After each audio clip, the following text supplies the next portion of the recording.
Hello student, सुप्रभात। आज की वीडियो में हम सीखेंगे संस्कृत सर्वनाम शब्द और इसके बाद इस तालिका को याद करने के बाद फिर हम सीखेंगे धातु रूपानी धातुओं को कैसे लिखा जाता है। जैसा कि आप सब जानते हैं कि संस्कृत सर्वनाम कौन कौन से होते हैं। हिंदी में जो सर्वनाम होते हैं वही सर्वनाम संस्कृत में भी होते हैं। अब उनके नाम हम जानते हैं कि वे कौन कौन से होते हैं। सबसे पहले पुरुष। पुरुष संस्कृत और हिंदी दोनों में पुरुष होते हैं। पुरुष के भी वचन होते हैं, एक वचन, द्विवचन और बहुवचन।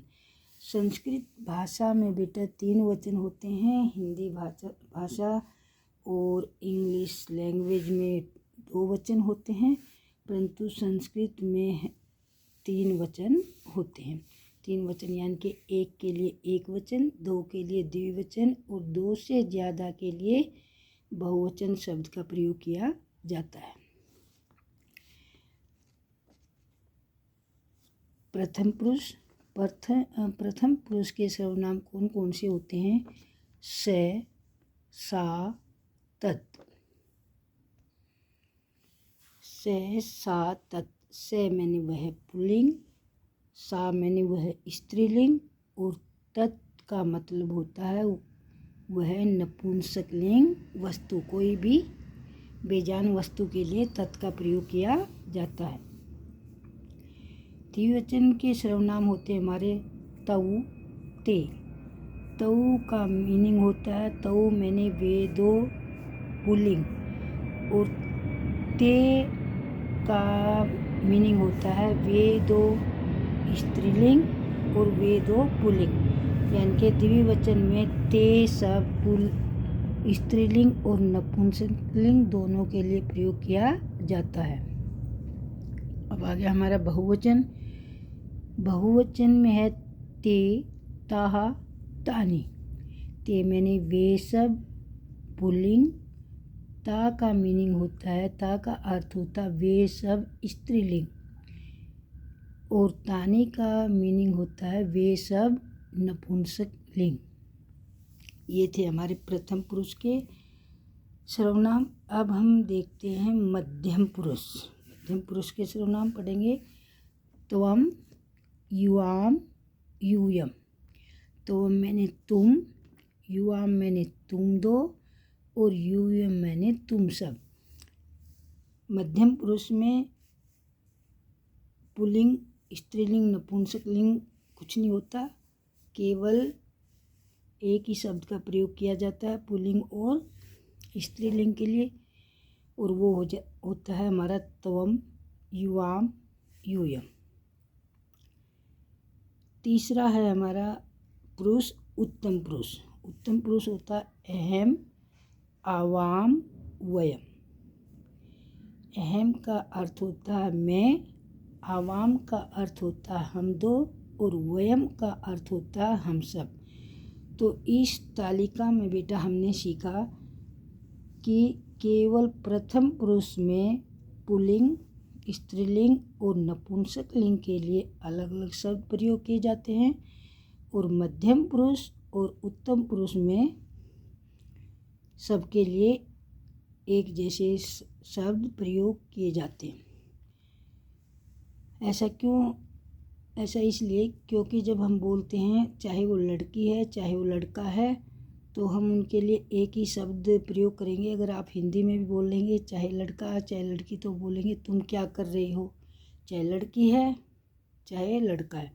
कर रही हो, कर रहे हो, कर रहा है, बस उसका पीछे का क्रिया चेंज हो जाएगी, परंतु सर्वनाम शब्द दोनों के लिए एक ही प्रयोग किया जाता है। और मध्यम पुरुष और उत्तम पुरुष केवल पुल्लिंग और स्त्रीलिंग शब्दों के लिए प्रयोग किए जाते हैं, नपुंसकलिंग के लिए तो ये शब्द प्रयोग किए ही नहीं जाते। तो बेटा ये थी आपकी तालिका और अब हम पढ़ेंगे इन शब्दों का धातु रूप लिखने में ये शब्द आपका किस प्रकार से सहयोग करते हैं, यानी कि ये शब्द आपके लिए किस प्रकार सहायक सिद्ध हो सकते हैं जब आप धातु रूप लिखेंगे। तो देखते हैं हम धातु रूप कैसे लिखते हैं। धातु रूपानी। धातु रूपानी क्या होता है बेटा? धातु होती है हमारी क्रिया। संस्कृत में धातु जो होती है उनको क्रिया कहा जाता है, यानी कि हिंदी में उनको क्रिया कहा जाता है, इंग्लिश में उनको वर्ब कहते हैं। जिस प्रकार हम पढ़ते हैं इज आर एम का प्रयोग, is are am, was were, इन सब का प्रयोग हम करते हैं सेंटेंस बनाने के लिए इंग्लिश में, और हिंदी में हैं, हूँ, है, था, थे, थी, जिन शब्दों का प्रयोग किया जाता है उनका संस्कृत में कैसे प्रयोग होता है और उनके संस्कृत में क्या नाम है, वो सब हम इस वीडियो में जानेंगे। तो धातु मैंने क्रिया रूपानी, क्रिया के रूप, कौन सा शब्द किस सर्वनाम के साथ प्रयोग किया जाएगा, किस संज्ञा के साथ प्रयोग किया जाएगा, ये सब हम जानेंगे। तो सबसे पहले हमारा लट लकार। लट लकार, लट लकार कौन सा होता है बेटा? वर्तमान काल, जो समय अब चल रहा है उसको हम कहेंगे लट लकार, और हिंदी में उसको कहेंगे वर्तमान काल। अब यहाँ भी हमने धातु रूप लिखने के लिए भी इसी प्रकार हमने टेबल बनानी पड़ती है। पुरुष में एक वचन, द्विवचन, बहुवचन, प्रथम पुरुष, मध्यम पुरुष और उत्तम पुरुष। तो बेटा मैंने ये अगर हमने धातु रूप लिखनी है, जैसे आप याद करते हो ना, पठती, पठत, पठंती, पठसी, पठत, पठत, पठामी, पठाव, पठामे, और उनका फिर प्रयोग कैसे होता है ये सब मैंने लिखा है। अगर आपका कर्ता या सर्वनाम, संज्ञा या सर्वनाम एक वचन है, एक वचन यानी कि यहाँ से के साथ सा भी आ सकता है स्त्रीलिंग के लिए, तो वहाँ पर हम लगाएंगे धातु के पीछे ती लगा देंगे। जैसे वह पढ़ता है तो वह की संस्कृत हो जाएगी स, और ये जो मैंने डैश लगा रखा है यहाँ आपने क्या रखना है, यहाँ आपने वो धातु रख देनी है। जैसे हमारे पास पट धातु है, पट, और पट के साथ जोड़ना आपने ती, स पढ़ती, तो स पढ़ती वह पढ़ता है, या कोई कर्ता शब्द रख लो, संज्ञा शब्द रख लो, राम पढ़ती, राम पढ़ता है। द्विवचन में क्या रखेंगे? तो के साथ क्या लगेगा? तय, तऊ पढ़ते है। जहाँ पर मैंने डैश लगा रखी है वहाँ पर धातु लिखनी है। धातु आपकी पठ, नम, चल, हस कुछ भी हो सकती है।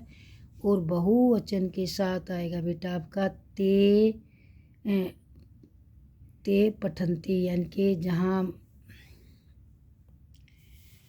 बहुवचन के साथ जो धातु रूप होगी आपकी वो हो जाएगा पठंती, यानी कि पठ धातु रख के और उसके साथ जोड़ दो अंति, पठंती। मध्यम पुरुष में क्या कारक चिन्ह जोड़ेंगे आप? सी, सो तवम पठसी, जहाँ पर डैश है वहाँ पर पठ रख दो, तो हम पठसी, तुम पढ़ते हो। और यहाँ पर आ जाएगा आपका युवाम पठत है, तुम दो पढ़ते हो, यूयम पठत, तुम सब पढ़ते हो। अब आपका आ गया उत्तम पुरुष। उत्तम पुरुष में धातु के साथ क्या जोड़ेंगे? पठ, पठ के साथ जोड़ेंगे आमी, पठामी, आ की मात्रा लग जाएगी प, ठ, आ, मी, पठामी। आवाम पठावह, जो मात्रा है, ये जो स्वर होते हैं बेटा इनकी मात्रा बन जाती है व्यंजन के साथ जुड़कर, और यहाँ आ जाएगा पठ जमा आम है, पठाम है। और अब हम लिख के दिखाते हैं प्रथम पुरुष में आपका धातु रूप कैसे चलेंगे। पठती, पठतः, पठंती, पठसी, पठतः, पठत, पठामी, पठावह, पठामह। दूसरा लकार होता है बेटा लृट लकार। दूसरा लकार कौन सा होता है? लृट लकार। और लृट लकार को हम कहेंगे भविष्यत काल, आने वाला समय, भविष्यत काल। इसमें भी इसी प्रकार हमने लिखा पुरुष, एक वचन, द्विवचन, बहुवचन। प्रथम पुरुष के सर्वनाम आप जानते हो, या तो किसी एक का नाम या सहसा। द्विवचन में तौ ते, बहुवचन में ते ता अंति। और यहाँ आ गया आपका इष्यति। धातु के साथ क्या जोड़ेंगे? इष्यति। पठ जमा में इष्यति, पठिष्यति। ये छोटी ई जो है, छोटी की मात्रा आगे से हो जाएगी, पठिष्यति। यानी कि ये आपने याद रखना है, इष्यति, इष्यतः, इष्यन्ति। प्रथम पुरुष के लिए इष्यति, इष्यतः, इष्यन्ति। जहाँ विसर्ग होता है बेटा वहाँ पर है की आवाज़ निकाली जाती है। दोबारा पढ़ेंगे, इष्यति, इष्यतः, इष्यन्ति। जैसे हमने लिखा, मैंने अब की बार साथ में लिख दिया। पठिष्यति, यहाँ पर हमारी पठ धातु है और पठ के साथ छोटी की मात्रा जुड़ेगी तो यह आगे से जुड़ती है छोटी की मात्रा, पठिष्यति। इसी प्रकार पठ में इष्यत जोड़ेंगे, पठिष्यत। और पठ के साथ इष्यन्ति जोड़ेंगे, पठिष्यन्ति। अब है हमारा मध्यम पुरुष। मध्यम पुरुष, मध्यम पुरुष। मध्यम पुरुष में क्या कारक चिन्ह जोड़ेंगे हम? इष्यसि, इष्यथः, इष्यथ। इष्यसि, इष्यथः, इष्यथ। यानी कि जो धातु रूप है उसके साथ जोड़ना आपने इष्यसि। और इसमें भी छोटी की मात्रा आगे से हो जाएगी तो धातु रूप कैसे बनेंगे? पठिष्यसि, पठिष्यथः, पठिष्यथ। अब नेक्स्ट बेटा हमारा अगला है हमारा उत्तम पुरुष। उत्तम पुरुष के सर्वनाम कौन से होते हैं? अहम, आवाम, वयम। इनके साथ क्या जोड़ेंगे हम धातु रूप लिखने के लिए? इष्यामि। अहम जब हमारा कर्ता या सर्वनाम जो हमारा अहम होगा तो हम क्या जोड़ेंगे? इष्यामि। आवाम के साथ जोड़ेंगे इष्याव, इष्यावह। और अहम के साथ जोड़ेंगे इष्यामः। अब हम धातु रूप लिखेंगे, पठ जमा में इष्यामि, पठिष्यामि। पठ प्लस इष्यावः, पठिष्यावः। और पठ जमा में इष्यामः, पठिष्यामः। और अब हम इसके धातु रूप कैसे याद करेंगे? पठिष्यति, पठिष्यतः, पठिष्यन्ति। पठिष्यसि, पठिष्यथः, पठिष्यथ। पठिष्यामि, पठिष्यावः, पठिष्यामः। यानी कि इष्यति, इष्यते, इष्यन्ति वाले जो होते हैं वो हमारे लिट लकार होते हैं। कौन से लकार होते हैं? लिट लकार। तो हमने बेटा दो रूप हम पढ़ चुके हैं और अब हम पढ़ेंगे तीसरा लकार। तीसरा लकार है बेटा हमारा लंग लकार। लंग लकार को हम कहते हैं अतीत काल। अतीत काल या भूतकाल, ठीक है? अतीत काल या भूतकाल। अतीत काल यानी कि जो बीत चुका है, अब से पहले जो बीत चुका है। भूतकाल और अतीत काल, यहाँ कंफ्यूज नहीं होना है। अतीत काल भी लिखा जा सकता है, भूतकाल भी लिखा जा सकता है। तो यहाँ भी हमारे पुरुष के एक वचन, द्विवचन, बहुवचन। प्रथम पुरुष। प्रथम पुरुष में एक तो बेटा आप ये याद रखेंगे, भूतकाल में कॉमन जो वर्ड होगा उस शब्द के आगे ए लिखा मिलेगा, ठीक है? तो एक वचन का रूप लिखना है तो हम क्या जोड़ेंगे? आगे ए, डैश जहाँ मैंने लगाई है वहाँ धातु रूप लिखेंगे और पीछे तय, हलंत वाला तय लगेगा, हलंत। तो ए पठ तय, ये बन गया हमारा ए पठत। फिर ए डैश, डैश का मतलब मैं बार बार बता चुकी हूँ, डैश का मतलब यहाँ धातु रखनी है ताम, तो ये बन गया हमारा ए पठ ताम। और बहुवचन में होगा हमारा ए धातु ने के साथ हलंत, अपठन, अपठन, अपठत, अपठताम, अपठन। दूसरा बेटा हमारा मध्यम पुरुष। मध्यम पुरुष के सर्वनाम होते हैं त्वम, युवाम, यूयम, और इनके मीनिंग भी मैंने लिख दिए पीछे। यहाँ लगेगा आपका ए, तो लगना है बेटा, यहाँ पर ए तो आगे लगना ही लगना है, पीछे का देखना इसमें है और बीच में देखना। तो यहाँ पर हमने डैश के स्थान पर रखनी है धातु ए, पठ धातु, और पीछे विसर्ग अपठ है। ए देखो अब खुलेगा वो, ए बीच में धातु और तम, ए पठतम, और फिर हमारा ए धातु और तय, ए पठत। देखिए बेटा, ए धातु तय, ए धातु तय, क्या डिफरेंस है दोनों में, क्या अंतर है? यहाँ पर हलंत है और तय के साथ, यहाँ तय के साथ हलंत नहीं है। तो ये पहचान है, हलंत वाला एक वचन होता है, प्रथम पुरुष का एक वचन, और विदाउट हलंत, बिना हलंत वाला मध्यम पुरुष का बहुवचन होता है। तो इसके रूप बन गए हमारे ए पठ है, ए पठतम, ए पठत। अब हमारा उत्तम पुरुष। उत्तम पुरुष क्या बेटा? अहम, आवाम, वयम, ये हमारे सर्वनाम हैं, और ये आ गया हमारा आगे ए, बीच में धातु और मैं, तो बन गया ये हमारा ए धातु पठ, साथ में मैं जोड़ेंगे, हलंत है ए पठम। आवाम के साथ ए धातु आव, ए पठावह, ए धातु आम, ए पठाम।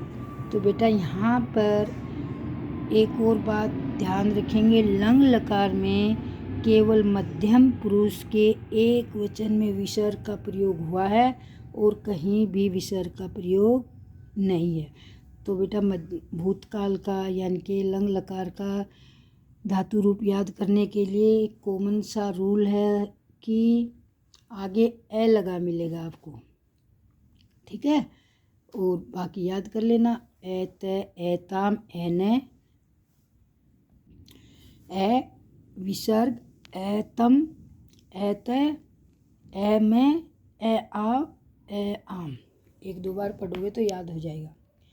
अब आ गया बेटा आपका रूप, एक बार पढ़ के देख लो।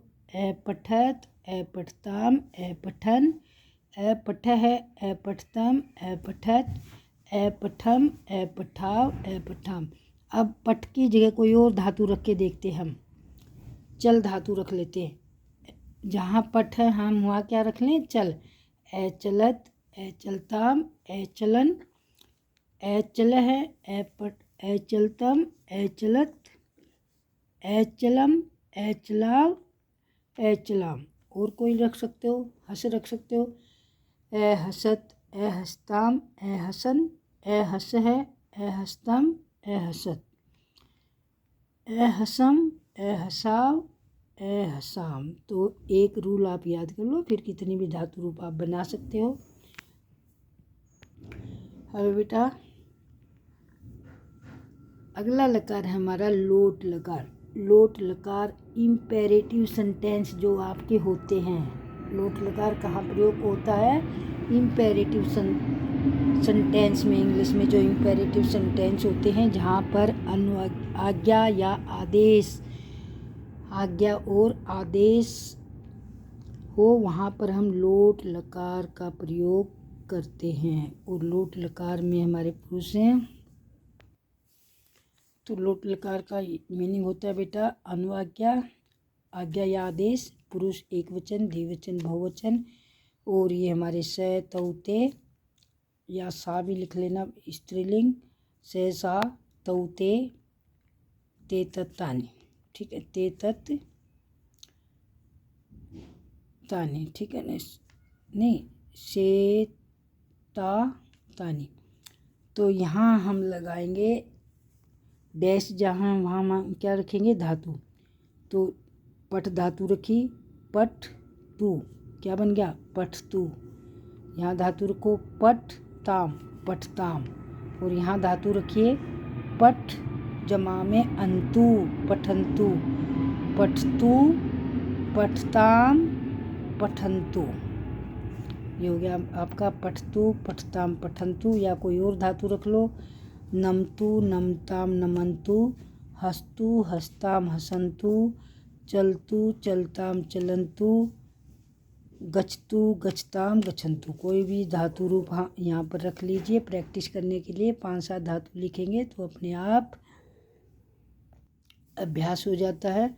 अब आ गया आपका मध्यम पुरुष। मध्यम पुरुष के कर्ता या सर्वनाम आप जानते हो, तवम, युवाम, यूयम, एक वचन, द्विवचन, बहुवचन।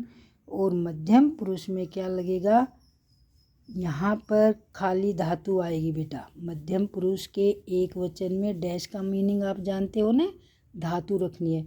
यहाँ खाली धातु आएगी, यहाँ पर तम लगेगा और यहाँ पर तय लगेगा। तो रखते हैं हम धातु पठ, पठतम, पठत। ये बन गया आपका पठ, पठतम, पठत। कोई दूसरी धातु रखिए, चल, चलतम, चलत, हस, हस्तम, हसत, नम, नमतम, नमत। अब आ गया बेटा हमारा उत्तम पुरुष। उत्तम पुरुष के सर्वनाम अहम, आवाम, वयम। तो अहम के साथ क्या लगेगा, यहाँ पर आनी, यहाँ धातु और ये कारक चिन्ह होता है एक तरह से, आनी, आव, आमे। विसर्ग कहीं नहीं है, लोट लकार में विसर्ग कहीं नहीं है। आनी, आव, आम। तो ये बन जाएगा हमारा पठ के साथ आनी जोड़ो, पठानी, पठाव, पठाम, हसानी, हसाव, हसाम, चलानी, चलाव, चलाव। देखो ये पठामी, पठान, पठानी, पठाव, पठाम। और लट लकार में होता है हमारा पठामी। लट लकार में क्या होता है, पठामी, पठाव, पठाम। वहाँ भी आता है पठाम में, पठाव और पठाम में, परंतु वहाँ पर विसर्ग होता है। ये थोड़ी थोड़ी पहचान होती है बेटा। लट लकार में पठावे के साथ विसर्ग होगा, पठामे के साथ भी विसर्ग होगा, और यहाँ पठानी की जगह पठामी होगा। तो ये थोड़ी थोड़ी पहचान जो होती हैं, इससे हमें समझ आ जाता है ये हमारा लोट लकार है, ये हमारा लट लकार है।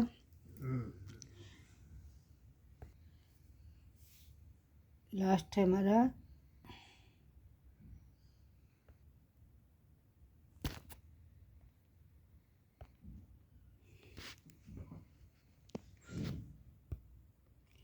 लास्ट लकार है बेटा हमारा विधिलिंग लकार। विधिलिंग लकार कौन सा होता है, किसी का विधि या संभावना, कोई काम होने की संभावना जहाँ होती है, पॉसिबिलिटी जहाँ होती है, वहाँ हम विधिलिंग लकार का प्रयोग करते हैं। यानी कि जैसे करना चाहिए। और मैं एक आपको पहचान बता देती हूँ कि जहाँ पर चाहिए, हमें ऐसा करना चाहिए। जैसे इंग्लिश में हम शुड का प्रयोग करते हैं, हमें सड़क के बाईं ओर चलना चाहिए, हमें बड़ों का कहना मानना चाहिए। इस तरह के जो सेंटेंस होते हैं, वाक्य होते हैं, उनमें हम विधिलिंग लकार का प्रयोग करेंगे। और विधिलिंग लकार के पुरुष वही हमारे एक वचन, द्विवचन, बहुवचन, और प्रथम पुरुष, मध्यम पुरुष, उत्तम पुरुष। यानी कि पुरुष हमारे होते हैं सम्यक जैसे होते हैं, और ये पुरुष के वचन होते हैं। पुरुष का एक वचन, द्विवचन, बहुवचन। और इसमें क्या लगेगा आपका एत, एत, यहाँ धातु एत, एताम, एयु, एत, एताम, एयु। अब धातु रखेंगे, पट के साथ एत जोड़ो, ए छोटी ए है, छोटी ए या मान के एक मात्रा, पठेत, हलंत है साथ में, पठेत, पठेताम, पठेयु। मध्यम पुरुष ए विसर्ग, ए विसर्ग, एतम, एत। तो यहाँ जोड़िए धातु के साथ ए जोड़ो, पठेह, और पठेतम, पठेत, पठे, पठेतम, पठेत। अब उत्तम पुरुष में आ जाएगा हमारा एयम। धातु के साथ क्या जोड़ेंगे? एयम, एव, एम। यहाँ पर हलंत नहीं है। चरेयम, चर धातु लिख दी बेटा मैंने, थोड़ा चेंज कर दिया यहाँ पर, पट की जगह क्या लिख दिया? चर। कोई और भी धातु रख सकते हो। चरेयम, चरेव, चरेम। आप नम लिख लो, नमेयम, नमेव, नमेम। चल रख लीजिए, चलेयम, चलेव, चलेम। तो ये थे बेटा आपके लकार। अगर आप 1-2 बार इनका प्रयोग करेंगे तो आपको संस्कृत में बहुत हेल्प मिलेगी, बहुत क्या ज़्यादा बहुत सारी हेल्प मिल जाएगी। यानी कि पूरी संस्कृत इन लकारों पर और ये सर्वनाम शब्द हैं इन पर ही टिकी होती है। ये पूरा संस्कृत व्याकरण का आधार होता है। अगर आप इस टेबल को बार बार 2-4 बार पढ़ेंगे, लिख के देखेंगे, प्रैक्टिस करेंगे तो आपको बहुत अच्छी तरह समझ आ जाएगी। और आजकल तो बेटा संस्कृत बहुत आसान बना दी। हमारे टाइम में जब हम पढ़ते थे तो 10 लकार होते थे। संस्कृत के कितने लकार होते थे? 10। और अब तो केवल 5 ही लकार हैं। बच्चे आराम से इनको कर सकते हैं। और 6ठी 7वीं में तो बेटा 6ठी क्लास में तो 2 ही लकार आते हैं, परंतु आगे की क्लास में 7th 8th में हमारे 5 लकारों का प्रयोग किया जाता है। सबसे पहले आप इस टेबल को लर्न करेंगे, इस टेबल को याद करेंगे और ये टेबल याद होने के बाद ही आपको ये लकार की जो तालिका है ये समझ आएगी। इसका प्रयोग करना सही से आएगा। और अगर 2-4 बार इसको आप प्रैक्टिस कर लोगे ना तो पूरी संस्कृत बेटा आपको समझ आने लग जाएगी। पूरी ग्रामर आप समझ जाएंगे। और वीडियो को ध्यान से देखना। और अगर ये वीडियो आपको अच्छी लगी तो लाइक करना, कमेंट करना, वीडियो को शेयर करना ज़्यादा से ज़्यादा और चैनल को सब्सक्राइब करना। धन्यवाद।